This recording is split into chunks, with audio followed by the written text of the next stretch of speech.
नमस्ते। और आज हम केंद्रीय मंत्री परिषद पढ़ेंगे। अगर आप फर्स्ट ग्रेड का सिलेबस देखोगे तो उसके अंदर साफ साफ लिखा हुआ है राष्ट्रपति, प्रधानमंत्री और मंत्री परिषद, ठीक। और अगर आप सेकंड ग्रेड का भी एग्जाम दे रहे हो तो उसमें भी मंत्री परिषद टॉपिक आराम से लगता है। और रही बात बहुत सारे आपके डाउट्स की, तो आपके डाउट्स जो हैं वो मैं राइट डाउन करवा रही हूँ। तो कंबाइंड एक क्लास में आपको या तो लाइव दे दूंगी या फिर रिकॉर्डेड दे दूंगी आपके डाउट्स पर। या उसके अलावा भी आपको अगर कुछ कुछ डाउट्स हैं तो तो आप सभी लोग मुझे क्या कर सकते हैं, बता सकते हैं कि इतना देखने के बाद यहाँ यहाँ जगह आपको डाउट्स हैं, तो वो डाउट्स की एक लिस्ट बना के आप सेंड कर दीजिएगा कमेंट बॉक्स में, ठीक है। तो कमेंट बॉक्स में आप बता दोगे तो मैं एक डाउट क्लास कंप्लीट आपके डाउट्स पर क्या कर दूंगी, चला दूंगी। या फिर ऐसा करेंगे कि लाइव चलाएंगे ताकि आप पूछ सके कि आपको क्या क्या कौन कौन सी जगह डाउट्स हैं, ठीक। तो आज की बात पूरी हुई। अब बड़े अच्छे से क्या पढ़ते हैं हम, अपनी केंद्रीय मंत्री परिषद पढ़ते हैं। और सबकी तबीयत ठीक, मौसम बड़ा बिगड़ रहा है, पता नहीं सर्दियां जाने का नाम ही नहीं ले रही इस साल। जबरदस्ती घर बना लिया है सर्दियों ने, है राजस्थान के अंदर अपना। तो चलो केंद्रीय मंत्री परिषद को क्या करते हैं, शुरू करते हैं। अब आज आपको क्या पढ़ना है, केंद्रीय मंत्री परिषद। केंद्रीय मंत्री परिषद देखो सही मायनों में जो अगर मैं आपको कहूं कि ये पूरा का पूरा भारत है, ये पूरा का पूरा आपका भारत है। और इस भारत को ये जो इतना पूरा आपका भारत है, इंडिया है, इस पूरे भारत को अगर कोई चला रहा है, सही मायने में चला रहा है, वो ना तो राष्ट्रपति हो सकता है, ना ही वो पीएम हो सकता है। वो जो पूरे भारत को क्या कर रही है, चला रही है, वो सही मायनों में कौन है, मंत्री परिषद है। कौन है सही मायनों में, मंत्री परिषद। सही मायनों में अगर आप मुझसे पूछे व्यवहारिक तौर पे, कौन से तौर पे, व्यवहारिक तौर पर अगर आप मुझसे पूछे तो ये पूरा का पूरा भारत का राजकाज, प्रशासन, सब कुछ कौन संभाले हुए है, मंत्री परिषद संभाले हुए हैं। तो फिर भला हमें राष्ट्रपति और प्रधानमंत्री की क्यों आवश्यकता। इतना कुछ तो मैंने आपको राष्ट्रपति में पढ़ाया और फिर मैंने आपको पीएम भी पढ़ाया, और आज मैं आपको ये कह रही हूँ कि ये सारा का सारा जो भारत है ये कौन सही मायनों में चलाता है, मंत्री परिषद चलाती है। तो फिर इन दो पोस्ट की हमको क्या जरूरत बिल्कुल है। देखो पीएम के बारे में क्या कहा जाता है कि जो राष्ट्रपति को सहायता और सलाह देने के लिए मंत्री परिषद है ना, उसका हेड, उसका मुखिया कौन होगा, पीएम। क्योंकि पीएम इस पूरे भारत को अकेले हैंडल नहीं कर सकता है यार। आपके पास 28 स्टेट है, 28 राज्य है आपके पास, उन 28 राज्यों की अलग अलग समस्याएं हैं। एक अकेला पीएम उसको अगर सॉल्व करने बैठ जाएगा तो वो थक जाएगा, और पीएम के पास बहुत सारे और भी काम हैं। तो इसीलिए मंत्री परिषद है। और यही मंत्री परिषद पीएम को भी मदद करेगी और राष्ट्रपति को भी मदद करेगी, दोनों को क्या करती है, बराबर मदद करती है। तो दिमाग में आपके एक पिक्चर चलनी चाहिए कि भारत में अगर सही मायनों में कोई काम करता है तो वो कौन काम करता है, मंत्री परिषद काम करती है। अब यहां से इस साल क्वेश्चन आ सकता है, उसकी दो वजह है, हाल ही में होने वाले लोकसभा चुनाव और बनने वाला नया मंत्री परिषद, बनने वाला नया मंत्री परिषद। इसीलिए आपको मंत्री परिषद की ये क्लासेस बहुत अच्छे से और बहुत ध्यान से क्या करनी होगी, देखनी होगी। क्लियर। तो ये तो हुई हमारे एग्जाम की उपयोगिता की बात। अब हम शुरू करते हैं पढ़ना। अभी मैंने आपको क्या कहा कि भारत में सबसे ज्यादा महत्वपूर्ण जो काम है, या भारत में जो कुछ भी काम होना है, उसमें काम करने वाली संस्था कौन है, सही मायनों में काम करने वाली संस्था कौन है, आपकी मंत्री परिषद है। यानी कि मैं ये कह सकती हूँ कि जो मंत्री परिषद है वो पूरे के पूरे भारत के शासन और प्रशासन के अंदर, भारत के शासन और प्रशासन और राजनीतिक व्यवस्था के अंदर, कौन सी व्यवस्था के अंदर, राजनीतिक व्यवस्था के अंदर क्या है, ये मुख्य कार्यकारी है। क्या है, मुख्य कार्यकारी है, मुख्य कार्यकारी है। क्लियर। तो यही बात आपको इस साल पूछी जा सकती है कि भारत के राजनीतिक और जो प्रशासनिक व्यवस्था है उसके अंदर कौन सा ऐसा पद है जो कि मुख्य कार्यकारी का है। तो वो जो मुख्य कार्यकारी का पद है ना, वो कौन है, आपकी मंत्री परिषद। अब देखो ये इतनी सी चीज समझाने में मैंने इतना टाइम इसलिए लिया ताकि आपको अनावश्यक बर्डन ना हो। जब भी पेपर में लिखा हुआ है मुख्य कार्यकारी, आपको सीधा याद आए कि ये मंत्री परिषद है। हाँ, क्योंकि समझने से चीजें क्या होती है, आसान होती है। फिर देखो, भारतीय राज्य व्यवस्था संसदीय शासन व्यवस्था है। बिल्कुल हमें पता है हम कौन सी व्यवस्था में बैठे हैं, संसदीय शासन व्यवस्था में बैठे हैं। और संसदीय शासन व्यवस्था मैंने प्रीवियस वीडियोस में आपको बहुत अच्छे से क्या करी है, समझाई है।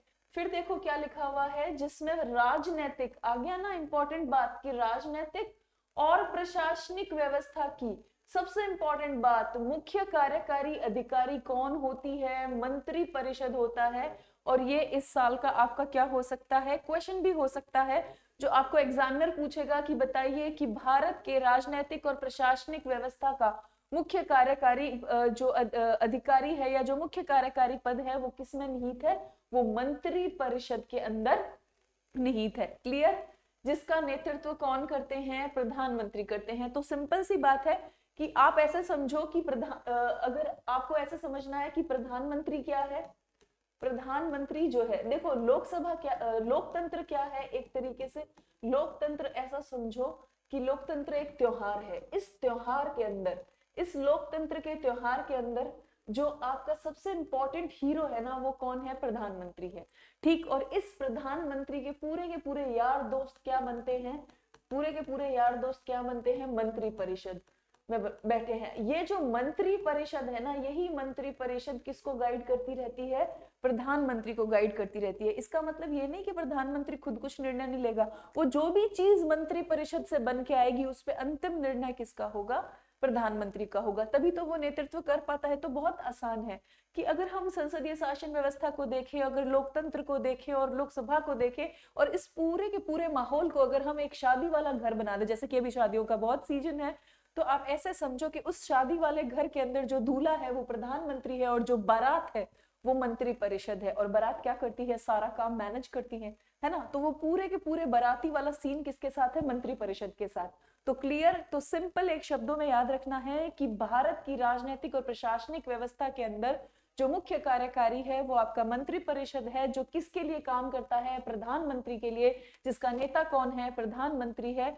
और संवैधानिक रूप से वो किसकी सहायता और सलाह के लिए है? राष्ट्रपति के लिए है। क्लियर? देखो ये बात यहाँ क्लियर होनी बहुत जरूरी है और इसकी उपयोगिता इस साल क्यों है वो मैंने आपको यहाँ के 2 पॉइंट में समझा दी है। तो चलें आगे। चलो अब हमें क्या देखना है कि मंत्री परिषद को लेकर क्या क्या संवैधानिक प्रावधान है। चूंकि मैंने अभी आपको कहा है कि लोकसभा के इलेक्शंस हैं और लोकसभा के इलेक्शन के बाद आपको नई मंत्री परिषद देखने को मिलेगी, तो मंत्री परिषद का टॉपिक आपके अपकमिंग एग्जाम के लिए बहुत ज्यादा इंपॉर्टेंट है। अब देखो सबसे पहले हम पढ़ेंगे अनुच्छेद 74, जो कि बहुत ज्यादा इंपॉर्टेंट है एग्जाम के पर्सपेक्ट से। अब कुछ नहीं, ये मैंने आपको पहले भी पढ़ाया था जब प्रधानमंत्री पढ़ाया था। आपको सिंपल क्या याद रखना है कि जो हमारा राष्ट्रपति है इसको 2 चीजों की आवश्यकता है, क्योंकि ये बूढ़ा हो चुका है। कौन सा 2 चीजों की आवश्यकता है? एक आवश्यकता है सहायता की और दूसरी आवश्यकता है सलाह की। तो ये जो सहायता और सलाह इसको देगा ना, संवैधानिक रूप से इसको सहायता और सलाह कौन देगा? मंत्री परिषद। अब यहीं पर आपको पहला क्वेश्चन एग्जामिनर जो पूछ सकता है ना, वो ये है कि मंत्री परिषद जो है उसको किसकी सहायता और सलाह के लिए लाया जाएगा? किसकी सहायता और सलाह के लिए लाया जाएगा? तो इस केस में आपका डायरेक्ट आंसर क्या होना चाहिए? इस केस में आपका डायरेक्ट आंसर होना चाहिए राष्ट्रपति, है ना। अब यहाँ पे क्या होता है, बहुत ज्यादा कंफ्यूजन होता है, क्योंकि देखो राष्ट्रपति की सहायता और सलाह के लिए मंत्री परिषद है, पीछे चुपके से एक लाइन लिखी हुई है कि जिसका नेता क्या होगा? प्रधानमंत्री होगा। अब हम क्या करते हैं, व्यवहार में इतना जीते हैं कि हमको ऐसा लगता है कि मंत्री परिषद किसकी सहायता और सलाह के लिए? प्रधानमंत्री के लिए। तो ऐसे जब भी क्वेश्चन आएगा तो आपको दिमाग में कंफ्यूजन नहीं करना है, आपको एक क्लियर कट इमेज बनानी है कि हम संवैधानिक प्रावधान पढ़ रहे हैं। कौन से प्रावधान पढ़ रहे हैं? संवैधानिक प्रावधान। और उसके चलते मंत्री परिषद किसकी सहायता और सलाह के लिए है? राष्ट्रपति की है। लेकिन अगर आपको क्वेश्चन ऐसे पूछ ले कि जो राष्ट्रपति की सहायता सलाह के लिए मंत्री परिषद है उसका मुखिया कौन है, उसका प्रधान कौन है, तब सिंपल क्रिस्टल क्लियर आपका मामला होना चाहिए, प्रधानमंत्री होगा। या आपको ऐसे भी पूछा जा सकता है कि जो मंत्री परिषद है जो राष्ट्रपति की सहायता और सलाह के लिए, ये कौन सा अनुच्छेद में लिखा गया है? तो सिंपल याद रखना है 74 अनुच्छेद के अंदर लिखा गया है। तो सारे क्वेश्चन कैसे कैसे पूछे जा सकते हैं दिमाग में क्लियर। आगे चले, चलो। हाँ, अगला सबसे इंपॉर्टेंट आर्टिकल आता है आपके सामने 74 सबसेक्शन फर्स्ट। अब 74 सबसेक्शन फर्स्ट क्या कहता है? बहुत आसान है। ये कहता है कि जो आपके राष्ट्रपति भैया हैं, ये राष्ट्रपति भैया आपके क्या करेंगे? सब कुछ सहायता से करेंगे और सलाह से करेंगे। देखो हमारे घर में भी हम बहुत सारे काम कैसे करते हैं? सहायता और सलाह से, है ना। मम्मी को बच्चों की सहायता चाहिए होती है किचन में, मम्मी को कुछ फाइनेंशियल डिसीजन लेने हैं तो वो पापा से क्या ले लेती हैं, सलाह ले लेती है। तो घर में भी तो सहायता और सलाह का सिस्टम चलता है, तो फिर देश चलाने में क्यों ना सहायता और सलाह का सिस्टम चले। आप इतनी सी बात बताइए, अभी आपको पढ़ाई करना है, कहीं किसी जगह पर आपका क्या आ रहा है, कोई प्रॉब्लम आ रहा है, तो आप हेल्प मांगोगे ना, तो आप भी हेल्प मांगोगे, या कहीं आप बहुत कंफ्यूजन की स्थिति में हैं तो आप किसी से क्या मांगोगे, सलाह मांगोगे। तो जब भी आप ऐसी कंडीशन में हो ना जहां आपको सहायता और सलाह दोनों लगे, दिमाग में एकदम हिट करना चाहिए मंत्री परिषद। क्लियर? तो इसको कौन चाहिए, मंत्री परिषद चाहिए। इस मंत्री परिषद का मुखिया आपने किसको बनाना है, बहुत आसान है, इस मंत्री परिषद का मुखिया होगा आपका पीएम। यहां तक हमने समझ ली, ठीक। इसके बाद आपको क्या याद रखना है, मैंने आपको एक डायग्राम सिखाया था कि एक तरफ है राष्ट्रपति, है ना, और एक तरफ है मंत्री परिषद, और बीच में कौन होता है इनके, हमेशा पीएम होता है। अब यहाँ पे एक बहुत अजीब सी सिचुएशन आपको ध्यान रखनी है कि राष्ट्रपति और मंत्री परिषद एक दूसरे से क्या करते हैं, सहायता और सलाह करते हैं बिल्कुल। मंत्रियों ने कुछ सलाह राष्ट्रपति को दी, कुछ सहायता क्या करी, राष्ट्रपति को दी। अब राष्ट्रपति के ऊपर है कि वो मंत्री परिषद की बात माने या फिर ना माने। क्या कह रही हूं मैं कि मंत्रियों ने कुछ सहायता किसको करी, राष्ट्रपति को करी, या कुछ सलाह किसको दी, राष्ट्रपति को दी, वाया किसके दी, पीएम के दी। अब ये राष्ट्रपति पर है, किस पर है, राष्ट्रपति पर है कि वो मंत्री परिषद की बात को क्या करे, या तो स्वीकार कर ले या फिर उसे क्या करने को कहे, रीथिंक, पुनर्विचार के लिए कहे। किसके लिए कह सकता है, पुनर्विचार के लिए। लेकिन एक चीज ध्यान रखना, 44वां संविधान संशोधन हुआ था, उसके बाद ये कह दिया गया था, सिंपल कह दिया गया था कि राष्ट्रपति सिर्फ एक बार पुनर्विचार के लिए कह सकता है, उसके तत्पश्चात उसे मंत्री परिषद की बात क्या करनी होगी, माननी अनिवार्य होगी। तो ये बहुत सिंपल सा कॉन्सेप्ट है, क्योंकि हमारा जो राष्ट्रपति है वो वास्तविक कार्यपालिका नहीं है, वो नाम मात्र की कार्यपालिका है, जबकि पीएम और मंत्री परिषद मिलकर क्या बना देते हैं, वास्तविक कार्यपालिका बना देते हैं। और उसमें भी मंत्री परिषद क्या है, मुख्य कार्यकारी है, सबसे ज्यादा काम करने वाली है। देखा करो मंत्रियों को कितने बिजी रहते हैं, दिन भर कॉपी पेन लेके ऐसे फाइलें लेके काम करते रहते हैं, है ना। कहीं कोई मंत्री आपको घूमता फिरता दिखे तो प्लीज मुझे मैसेज कीजिएगा मजाक की बात है, लेकिन हाँ सही बात है, मंत्री परिषद पे बहुत प्रेशर होता है काम का, वो बहुत काम करती हैं। तो मंत्री परिषद की जो भी सलाह या सहायता होगी जो राष्ट्रपति को दी जाएगी, राष्ट्रपति जनरली क्या कहेगा, हाँ कहेगा। लेकिन अगर उसे पुनर्विचार के लिए भेजना होगा तो 44वें संविधान संशोधन 1978 के बाद ये कह दिया गया कि सिर्फ एक बार के लिए वो क्या भेज सकता है, पुनर्विचार के लिए भेज सकता है, लेकिन उसके बाद उनको मंत्री परिषद की सहायता या सलाह क्या करनी होगी, माननी होगी। तो क्लियर, आगे पढ़ो। तो देखो, राष्ट्रपति को सहायता और सलाह देने के लिए मंत्री परिषद होगी जिसका प्रधान प्रधानमंत्री होगा, ये हमें तो रट गया है, ठीक। अब राष्ट्रपति मंत्री परिषद की सलाह को पुनर्विचार के लिए कह सकेगा। इंपॉर्टेंट बात यहाँ क्वेश्चन बनता है, वो भी कैसा क्वेश्चन बनता है, स्टेटमेंट का क्वेश्चन बनता है।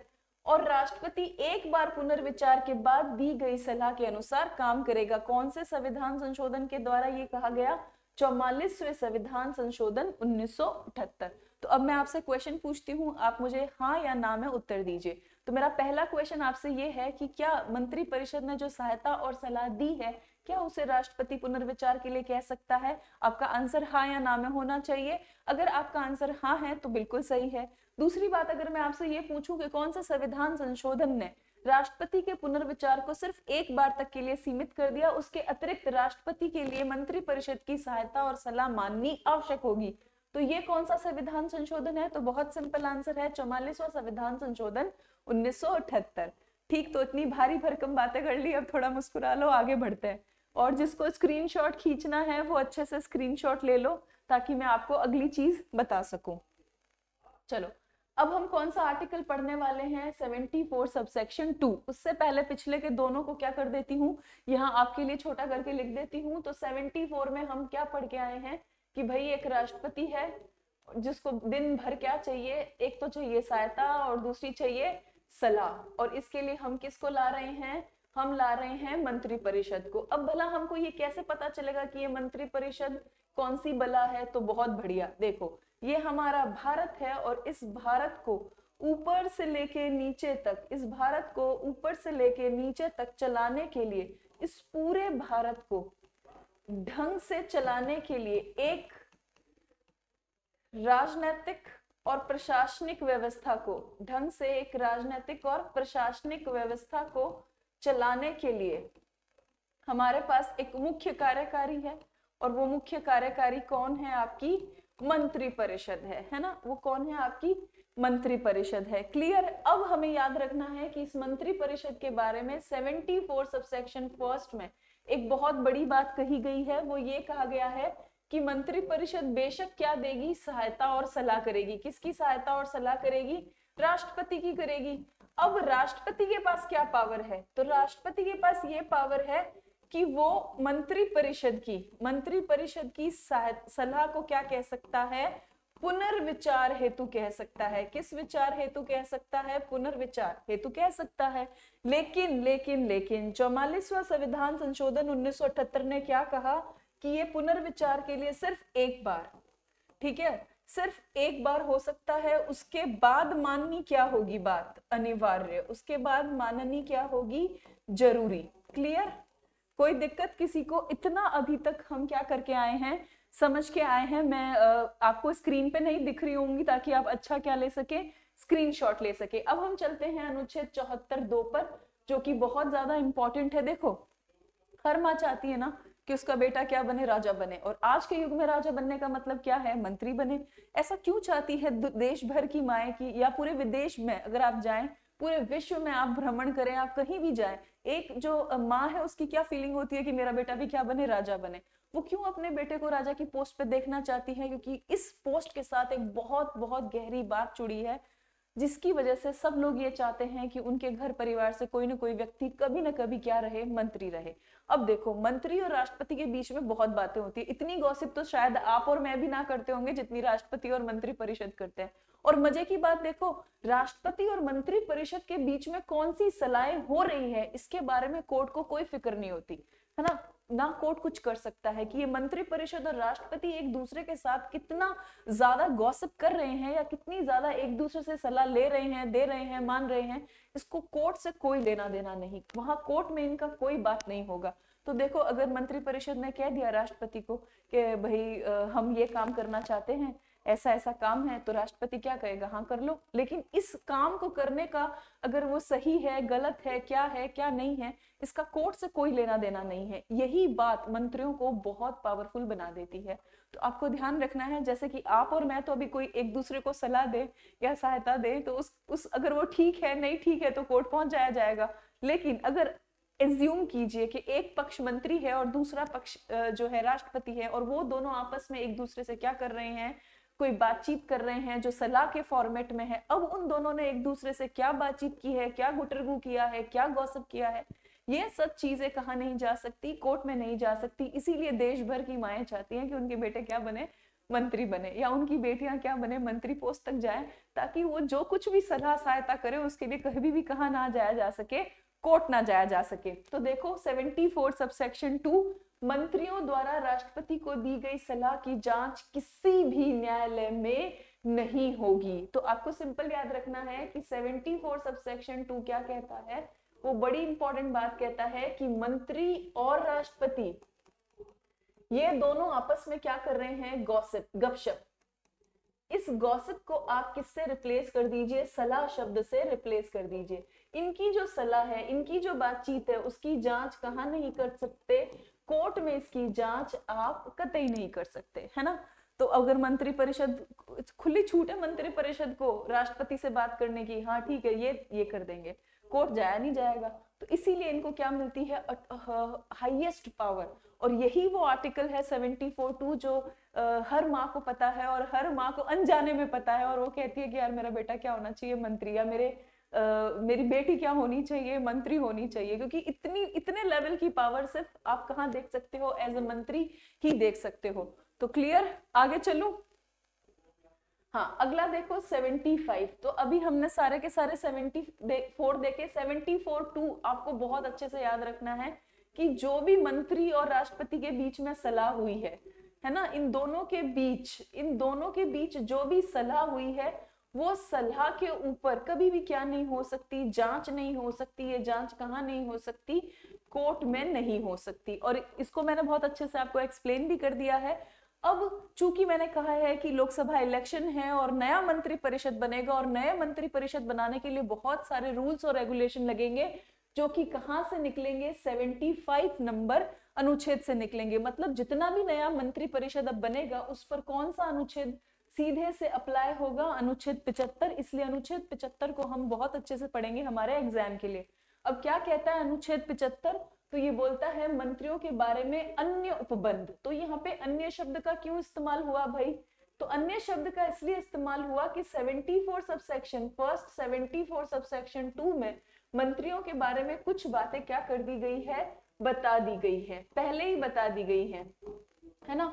अब जो बची हैं बातें, किसके बारे में बची है, मंत्रियों के बारे में बची है, वो सब कहाँ लिख दी जा रही है, 75 आर्टिकल के अंदर लिख दी जा रही है। तो अब समझ में आया इसका क्या पूछा जा सकता है आपको, सीधा मैच द फॉलोइंग के अंदर सही सुमेलित कीजिए, उसके अंदर आपको सीधा क्या पूछा जा सकता है, आर्टिकल पूछा जा सकता है।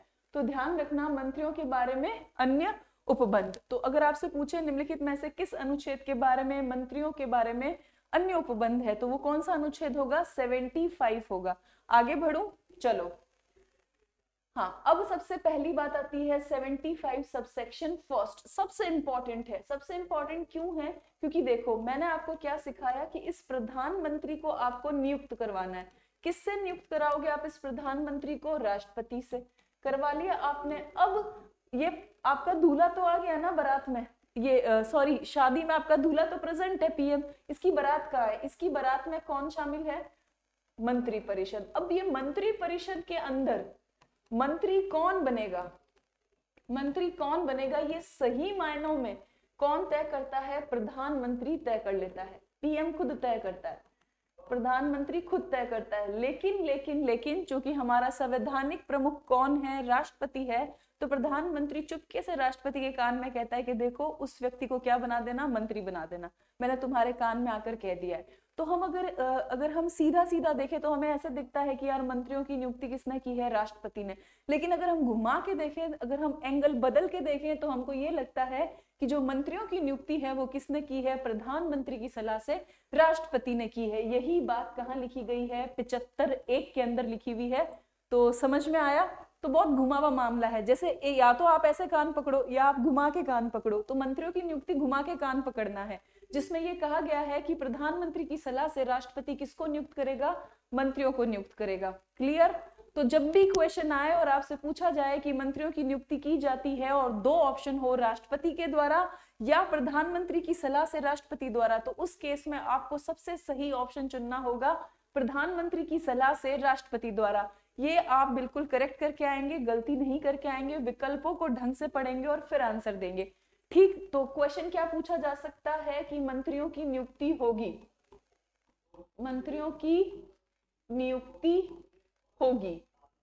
ठीक, तो मंत्रियों की नियुक्ति होगी। और अगर दो ऑप्शन ऐसे दिखे, राष्ट्रपति द्वारा या प्रधानमंत्री की सलाह से राष्ट्रपति द्वारा, तो इन दोनों विकल्प सही है। लेकिन ज्यादा जो सही है, ज्यादा कौन सा विकल्प सही है? बी सही है। और आपको उस केस में कौन सा आंसर करके आना है? बी आंसर करके आना है। ऑप्शन को बहुत ध्यान से पढ़ना है। और जहां तक मुझे पता है ये हमेशा लास्ट ऑप्शन होगा और ये फर्स्ट ऑप्शन होगा, ताकि आप देखते से ही टिक कर दो, नीचे के ऑप्शन पढ़ो ही ना। तो प्लीज ऐसी गलती मत करना। अगर मेरे स्टूडेंट हो, ये क्लास रोज देखते हो, तो ऐसी गलती बिल्कुल मत करना। ठीक, तो चलो पढ़ देती हूँ। अब प्रधानमंत्री की नियुक्ति राष्ट्रपति करेगा और अन्य मंत्रियों की नियुक्ति राष्ट्रपति प्रधानमंत्री की सलाह से करेगा। तो क्लियर? आगे चले हम। हाँ, तो जिसको स्क्रीनशॉट लेना है वो मस्त स्क्रीनशॉट ले ले, फिर मैं चलती हूँ आगे। चलो, अब हम पढ़ेंगे अनुच्छेद 75(1)(a)। अब जहां पर भी ए या क आ जाएगा ना, हिंदी में क, इंग्लिश में ए, मतलब वो किससे जुड़ा है? अमेंडमेंट से। अमेंडमेंट। अब अमेंडमेंट मतलब बोलोगे मैडम बहुत अंग्रेजी बोलते हो। नहीं नहीं, थोड़ी हिंदी सीखी है मैंने, ऐसी बात नहीं है, बहुत सारी सीखी है। तो अब बता देती हूँ। यानी कि वो संविधान संशोधन से जुड़ा है। क्या जुड़ा है? संविधान संशोधन से जुड़ा है। मूल संविधान में वो नहीं था। यानी कि 75(1)(a) या 75(1)(क) संविधान संशोधन के द्वारा ऐड किया गया है। अब तो एग्जामिनर को इतना प्यारा लगेगा ये, क्यों? क्योंकि मूल संविधान में तो नहीं था, बाद में ऐड किया गया, तो एग्जामिनर की आंखों का तारा बन जाएगा। तो यहाँ पे क्वेश्चन बहुत पूछते हैं। तो है क्या कि देखो, हर माँ चाहती है कि उसका बेटा मंत्री बने, और जब हर माँ चाहती है कि उसका बेटा मंत्री बने तो फिर ऐसे तो सब लोग ही मंत्री बन जाएंगे, क्योंकि मंत्री बनने का मतलब आज के युग में ये है कि आपको बहुत ज्यादा क्या मिलने वाली है, सुख सुविधाएं मिलने वाली है, और आपको बहुत ज्यादा ताकत मिलने वाली है। तो हर जो सांसद चुना गया है उसके मन में यही इच्छा होगी कि मैं क्या बनूं, मंत्री बनूं। और इतने सारे मंत्रियों के नखरे उठाना भारत सरकार की जेब के लिए क्या हो जाएगा, बहुत भारी पड़ जाएगा।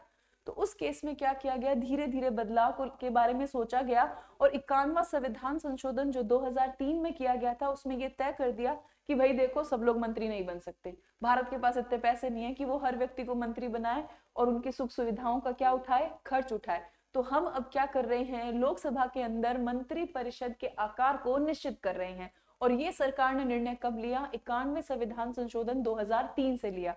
अब वो क्या लिया उसको हम यहाँ पढ़ते हैं। तो पहला क्वेश्चन यही बनता है, 51वां संविधान संशोधन 2003। तो आपको सिंपल दिमाग में रखना है कि 51वां संविधान संशोधन 2003 से एक आर्टिकल ऐड हुआ है, और वो है 75(1)(क). वो कौन सा है, 75(1)(क) है। अब ये किससे संबंधित है, तो ये संबंधित है मंत्री परिषद के आकार से। किससे संबंधित है, मंत्री परिषद के आकार से। तो भाई मंत्री परिषद के आकार में क्या सीन है, तो बहुत सिंपल है कि लोकसभा की कुल सीट संख्या उसका कितना, उसका 15%, उसका 15% ही प्रधानमंत्री सहित, देखो ये सबसे इंपॉर्टेंट बात है, प्रधानमंत्री सहित क्या होगी, मंत्री परिषद होगी। ये चीज आपको क्या रखनी है, याद रखनी है। बहुत सिंपल है, ठीक। तो बहुत आसान है कि भाई क्या किया, कौन सा आकार तय किया, तो सिंपल सा एक आकार तय कर दिया कि जितना आपका लोकसभा का सीट संख्या है उसका 15%, जिसमें मंत्री परिषद और प्रधानमंत्री दोनों शामिल है।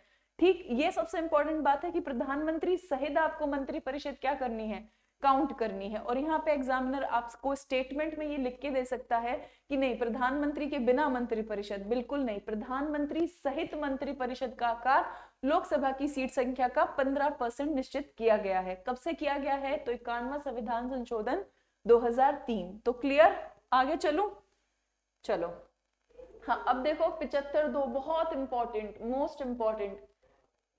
तो मंत्री की नियुक्ति किसने की, भले ही प्रधानमंत्री की सलाह से हुई हो, लेकिन अल्टीमेटली किसने की है, राष्ट्रपति ने की है। तो सिंपल सी बात है कि मंत्री राष्ट्रपति के प्रसाद पर्यंत कहाँ रहेंगे, पद पर रहेंगे। तो आप 75(2) में सीधा याद रखोगे कि राष्ट्रपति के प्रसाद पर्यंत, किसके प्रसाद पर्यंत, राष्ट्रपति के प्रसाद पर्यंत मंत्री क्या रहेंगे, अपने पद पर रहेंगे। बस क्लियर एकदम। तो ये भी बहुत बार एग्जाम में क्या किया गया है, पूछा गया है। आगे चलूं मैं। हाँ, अगला कौन सा पढ़ना है आपको, 75(3). अब देखो 75(3) क्या कहता है, 75(3) कहता है कि जो मंत्री परिषद है वो उत्तरदायी है। ठीक है, वो हर काम के लिए क्या है, उत्तरदायी है। भाई कहाँ उत्तरदायी है, कैसी उत्तरदायी है, तो सामूहिक उत्तरदायी है। कैसी उत्तरदायी है, सामूहिक। अब ये सामूहिक उत्तरदायी है कहाँ, तो आपके लोकसभा के अंदर है। किसके अंदर है, आपकी लोकसभा के अंदर। अब आपको एक चीज समझनी होगी, वो चीज क्या है, सामूहिक उत्तरदायित्व। सामूहिक उत्तरदायित्व ये क्या चीज है, और ये लोकसभा में ही क्यों है, लोकसभा में ही क्यों है, ये दोनों चीजें अब आपको मुझसे क्या करनी होगी, समझनी होगी। तो देखो बहुत सिंपल सा कॉन्सेप्ट है, हमने क्या करवाए, चुनाव। किसके कराए चुनाव, लोकसभा के। लोकसभा का क्या नेचर है, लोकसभा का नेचर ये है कि ये जनता का सदन है। किसका सदन है, जनता का सदन। मतलब यहाँ पे वही लोग बैठ सकते हैं जिनको चुनकर कौन भेजेगी, जनता भेजेगी। और चुनकर जनता चुनकर किसको भेजती है, सांसद को भेजती है। अब इन्हीं सांसदों में से कुछ लोग प्रधानमंत्री की कृपा से, किसकी कृपा से, वो है ना, प्रभु आपकी कृपा से मेरा काम हो रहा है। तो यहाँ जो सांसद है वो कहते हैं प्रधानमंत्री कृपा कर दे तो हम क्या बन जाएंगे, मंत्री बन जाएंगे। तो प्रधानमंत्री की कृपा से कुछ सांसद क्या बनेंगे, मंत्री बनेंगे। और जब ये सारे मंत्री बन जाएंगे तो उसको हम संयुक्त रूप से क्या कहेंगे, सामूहिक रूप से उन सबको हम मिलाकर क्या कहेंगे, मंत्री परिषद कहेंगे। क्या कहेंगे, मंत्री परिषद। देखो शब्द पे गौर रखना, मैंने क्या कहा कि मान लो ये 7 लोगों को मंत्री बनाया, ये 7 लोगों को क्या बनाया गया है, मंत्री बनाया गया है। ये सब क्या है, ये भी मंत्री हैं, ये भी मंत्री हैं, ये भी मंत्री हैं, ये भी मंत्री हैं, ये भी मंत्री हैं। ये कितने बनाए, कम से कम 1 2 3 4 5 6 7 लोगों को मंत्री बनाया। इन सबको सामूहिक रूप से मैं क्या नाम दे दूं, इन सबको मैं सामूहिक रूप से क्या नाम दे दूं, मंत्री परिषद। अब ये सारे के सारे मंत्री, सारे के सारे मंत्री जनता के प्रति, जनता के द्वारा चुनकर आए हुए सांसद हैं, और ये जनता के द्वारा चुनकर आए हैं तो ये जनता के प्रति क्या होने चाहिए, उत्तरदायी होने चाहिए, कि जनता का जो काम है वो क्या करना चाहिए, होना चाहिए। और ये सारा का सारा चुनाव हुआ किसके लिए है, लोकसभा के अंदर हुआ है। कहाँ हुआ है, लोकसभा के अंदर। तो लोकसभा के प्रति सामूहिक उत्तरदायित्व होगा, किसका होगा, मंत्री परिषद का होगा। और यही चीज आपको ध्यान रखनी है, सामूहिक उत्तरदायित्व का मतलब यही हुआ यहाँ पे कि जितने भी मंत्रियों ने काम किया है वो सब के सब मंत्री परिषद बन जाएंगे, और वो मंत्री परिषद सामूहिक रूप से किसके प्रति उत्तरदायी होगी, लोकसभा के प्रति। आप इसे ऐसे समझे कि आज मुझ पर आप सभी लोगों को अच्छा पढ़ाने की सामूहिक जिम्मेदारी है। क्यों है सामूहिक उत्तरदायित्व आपके प्रति, क्योंकि मैं आप लोगों को रोज एक बड़े ग्रुप को क्या कर रही हूँ, पढ़ा रही हूँ। अगर इस केस में मैंने ढंग से नहीं पढ़ाया तो क्या हो जाएगा, आप लोगों का एग्जाम गड़बड़ हो जाएगा। तो मुझ पर भी क्या है, पूरे के पूरे एनडीसी परिवार की सामूहिक जिम्मेदारी है कि नहीं, मुझे आपको क्या करना है, अच्छी क्लास देनी है। तो बिल्कुल वैसे ही है कि सारा का सारा जो मंत्री परिषद है वो सामूहिक रूप से लोकसभा के प्रति क्या है, उत्तरदायी है। ये एग्जाम में क्वेश्चन पूछा जाता है, इसका अनुच्छेद भी पूछा जाता है। तो आपको ध्यान रखना है 75(3) इज इक्वल टू मंत्री परिषद का लोकसभा के अंदर, मंत्री परिषद का लोकसभा के अंदर कौन सा उत्तरदायित्व, सामूहिक उत्तरदायित्व, उत्तरदायित्व। क्लियर, आगे चलो। समझ आ गया सब कुछ, स्क्रीनशॉट ले सकते हो तो ले लो, फिर चलते हैं आगे। हाँ, अब पढ़ेंगे हम अनुच्छेद 75(4)। उससे पहले पुराने रिवाइज कर लेते हैं। 75(2) हम पढ़ के आए हैं, और हम क्या पढ़ के आए हैं, एक अमेंडमेंट 75(1) क, और क्या पढ़े हैं हम, 75(3). अब देखो ये तो क है, तो हम कौन सा संविधान संशोधन ले आएंगे, 51वां संविधान संशोधन 2003 ले आएंगे।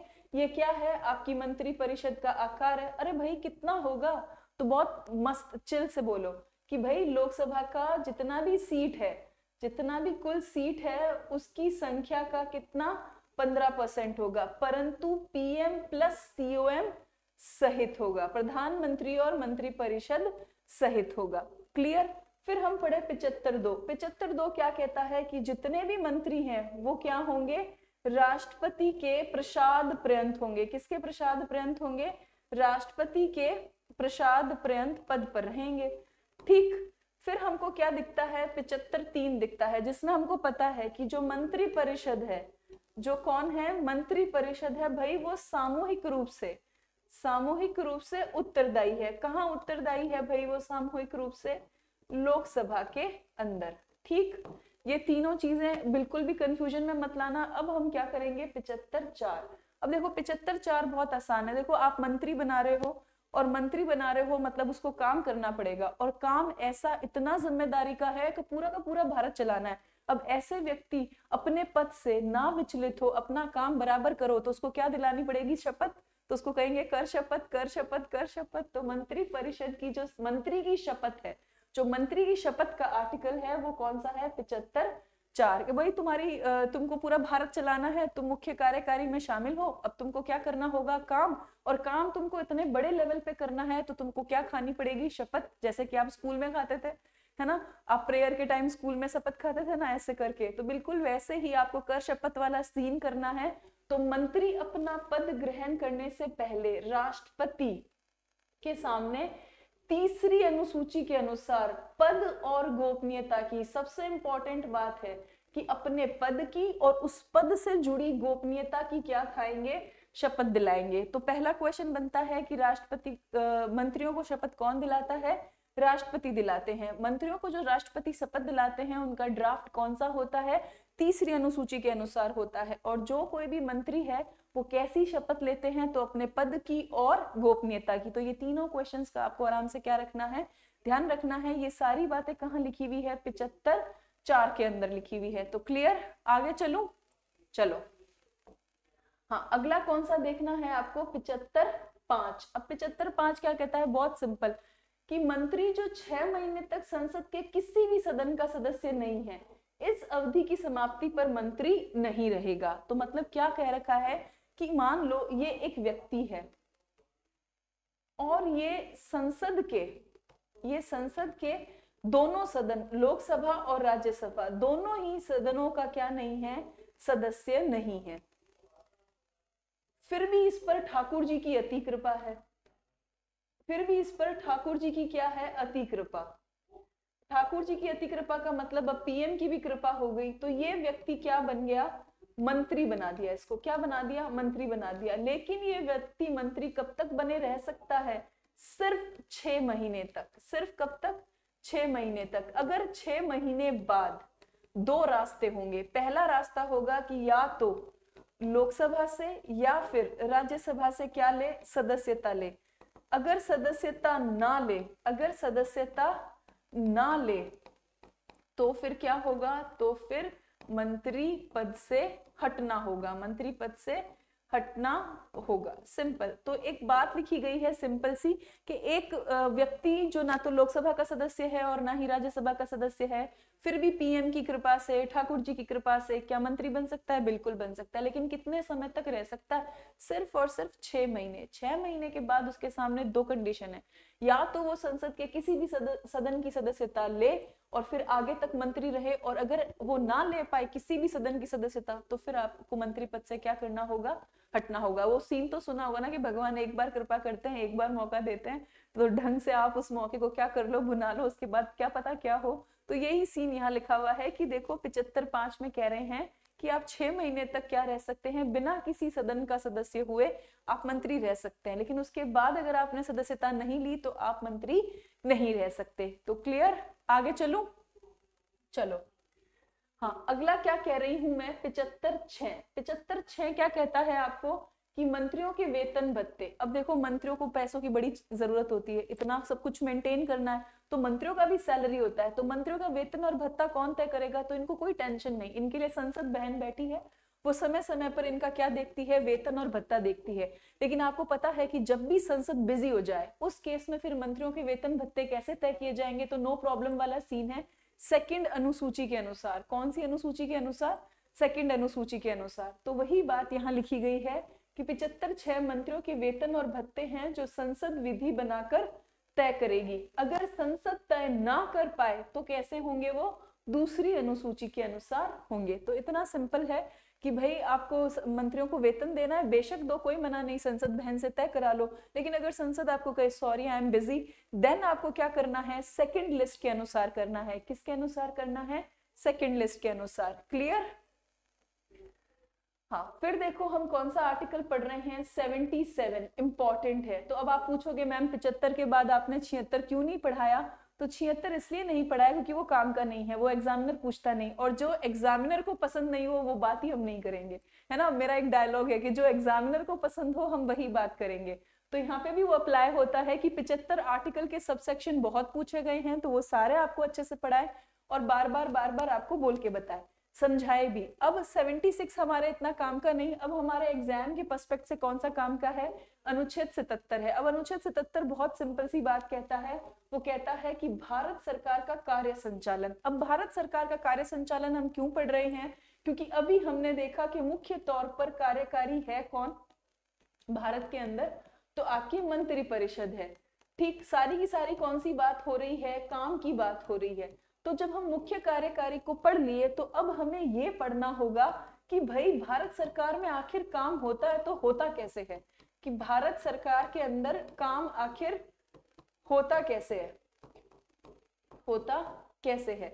तो ये जो काम होना है इसी को क्या कहते हैं, कार्य संचालन। क्या कहते हैं, कार्य संचालन। और ये भारत सरकार का कार्य संचालन कौन से अनुच्छेद के अंदर लिखा हुआ है, 77 अनुच्छेद के अंदर। कौन से अनुच्छेद के अंदर, 77 अनुच्छेद। तो आपको याद रखना है कि भारत सरकार का कार्य संचालन का आपका आर्टिकल कौन सा है, 77 है। क्लियर, आगे चलूं, चलो।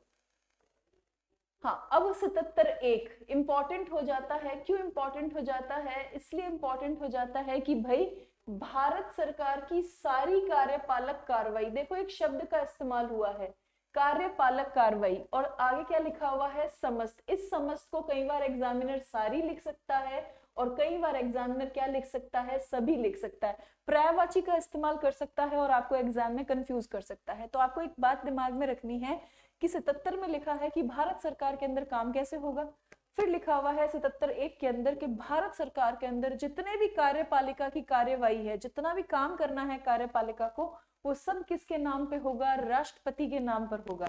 ठीक, तो जैसे आप कई बार कहते हो ना कि अल्लाह के नाम पे ये दे दे बाबा, अल्लाह के नाम पे वो दे दे बाबा, ईश्वर के नाम पे ये दे दे बाबा, अरे भगवान का नाम जोड़ के आप भगवान से कुछ ना कुछ मांगते हो। तो बिल्कुल यहीं पर क्या सीन है कि भारत सरकार को काम करना है और भारत सरकार को पता है कि संवैधानिक रूप से राष्ट्रपति के पास है सहायता और सलाह के लिए मंत्रिपरिषद। तो उन्होंने कहा कि जितना भी भारत है ना, उन सब में आपको जितना भी कार्य संचालन करने के लिए कार्यपालिका कार्यवाही करनी है, वो किसके नाम पे कर दो, राष्ट्रपति के नाम पे। और जब आप राष्ट्रपति के नाम पे कर रहे हो तो ऑटोमेटिकली आप किसके नाम पर हो जाएगी, वो मंत्रिपरिषद और प्रधानमंत्री की सहायता से हो जाएगी। क्लियर? तो यहाँ पे संविधान में लिखना पड़ा कि भारत सरकार की सारी कार्यपालिका कार्रवाई राष्ट्रपति के नाम पर होगी। ये क्वेश्चन सीधा भी पूछा जा सकता है कि निम्नलिखित में से कौन जो है वो भारत सरकार की सारी कार्यपालक कार्यवाही करता है। तो कौन करता है, संवैधानिक तौर पर राष्ट्रपति के नाम पे होती है। आप देखा करो, जब भी कोई भारत सरकार का ऑर्डर आता है, एग्जीक्यूटिव ऑर्डर आता है या कार्यपालिका कार्रवाई का ऑर्डर आता है, तो नीचे हमेशा राष्ट्रपति के क्या दिए हुए होते हैं, सिग्नेचर दिए हुए होते हैं, या ऊपर लिखा हुआ होता है राष्ट्रपति की आज्ञा से। ठीक, क्योंकि सारे के सारे कार्यपालिका कार्रवाई किसके नाम पर होगी, राष्ट्रपति के नाम पर होगी। आगे चले, चलो। अब लिखा हुआ है 77(3). अब 77(3) क्या है, बहुत आसान है। इसमें यह बताया गया है कि भारत सरकार का काम सुविधा से हो। देखो कौन चाहेगा कि उसका काम सुविधा से ना हो। देखो आप लोग भी चाहते हो ना कि आप बड़े मजे से पढ़ लो, आराम से, कोई लोड ना हो। देखो जब आप मजा लेके पढ़ोगे, आराम से पढ़ोगे, तो पढ़ने में आनंद आएगा, मन कहीं भागेगा नहीं, सारी चीज आपके दिमाग में घुस जाएगी, एक बार रिवीजन करोगे याद हो जाएगी, कितना आसान हो जाएगा ना। तो भारत सरकार भी चाहती है कि भाई जो भी हम काम करें वो बड़ी सुविधा से हो। अब सुविधा से काम करने के लिए क्या बनाने पड़ते हैं, नियम बनाने पड़ते हैं। देखो नियम बनेगा ना तभी क्या होगी, सुविधा होगी। अनियमितता हमेशा किसको जन्म देती है, असुविधा को जन्म देती है। देख लो अभी बीच में हमारी अनियमितता टूटी क्योंकि ऐसी कंडीशन हो गई थी कि मुझे छुट्टी लेना पड़ा। तो क्या होता है कि नियम से ही क्या आती है, सुविधा आती है, अनियमितता से क्या आती है, असुविधा आती है। तो आपको ये दिमाग में रखना होगा कि अगर भारत सरकार को काम करने में सुविधा चाहिए तो उसे नियम बनाने पड़ेंगे।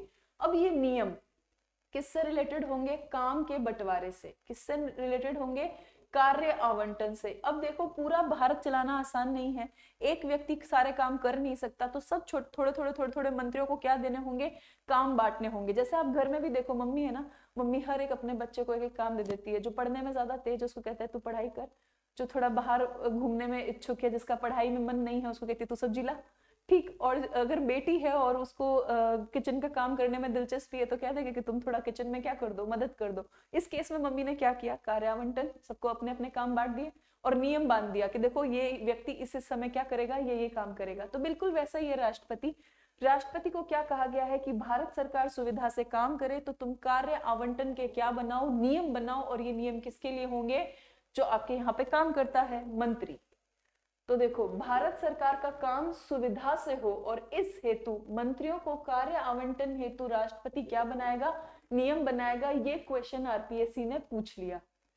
अभी थोड़े टाइम पहले ही एक शिक्षक भर्ती हुई थी, अभी मुझे याद नहीं आ रहा, आज थोड़ा दिमाग पजल है, इसलिए उसमें ये क्वेश्चन क्या कर लिया, पूछ लिया। और क्वेश्चन कैसे पूछा, सिंपल सा क्वेश्चन पूछा कि मंत्रियों को भारत सरकार की कार्य सुविधा से हो, इसलिए मंत्रियों के लिए कार्य आवंटन हेतु नियम कौन बनाता है। और पहला ऑप्शन दिया प्रधानमंत्री और लास्ट ऑप्शन दिया राष्ट्रपति। और बहुत सारे स्टूडेंट के दिमाग में प्रधानमंत्री बूम बूम करता है, तो वो आंसर लगा के आ गए प्रधानमंत्री और जाल में फंस गए। किसके, एग्जामिनर के। क्योंकि सही मायनों में आपको याद रहना चाहिए कि संवैधानिक प्रमुख राष्ट्रपति है, कार्य संचालन जो भारत सरकार का होगा उसमें सारी कार्यपालक कार्रवाइयां किसके नाम पर होगी, राष्ट्रपति के नाम पर होगी। इसीलिए यहाँ पे नियम जो बनाए जाएंगे कार्य आवंटन के लिए वो भी कौन बनाएगा, राष्ट्रपति बनाएगा। क्लियर? तो यहाँ कोई दिक्कत नहीं। अब तो आप लोग तो गलती ना करना, ठीक? ओह, आज की क्लास हो गई हमारी। तो फिर से यही कहना चाह रही हूँ कि आप बराबर क्लास देखें, नियमित देखें, जो पुरानी हो चुकी है उनको 1.75x की स्पीड पे डाल के मस्त रिवीजन करें। जो भी डाउट्स हो वो लिखकर कमेंट बॉक्स में मुझे सेंड करें, या तो लाइव या फिर उन सब डाउट्स का एक रिकॉर्ड क्लास आपको दे दिया जाएगा, ताकि आपको संशय का स्थिति ना रहे। जैसे कि मैं हमेशा कहती हूँ और मैं फिर से कह रही हूँ, ये क्लास आपके लिए शुरू हुई है, तो आप मेरी तरफ से आपको और सर की तरफ से आपको हमेशा ये फील कराया जाएगा कि जहां कहीं भी आपके दिमाग में कोई भी डाउट है, अगर हम कर सकते हैं सॉल्व तो हम जरूर करेंगे, ताकि ये बैरियर खत्म हो जाए कि ऑनलाइन ऑफलाइन है। नहीं, जो भी पढ़ना चाहता है और इस साल अपने सपने पूरा करना चाहता है उसकी पूरी मदद करेंगे, अच्छी क्लास आपको देंगे, फिर आप उस पर अभ्यास कर सके। इसलिए आप हिंदी पॉइंट एप्लीकेशन पर जाइए और टेस्ट सीरीज जरूर से परचेज कीजिएगा। आपको अभ्यास करने से बार बार बहुत फायदा होगा। जो आप कट ऑफ के अंदर कई बार प्रोविजनल कट ऑफ में आने से रह जाते हो, उससे आप बचोगे। ठीक, तो मिलते हैं अगली क्लास में, तब तक के लिए बाय। क्लास को लाइक शेयर सब्सक्राइब करना बिल्कुल ना भूले। बाय।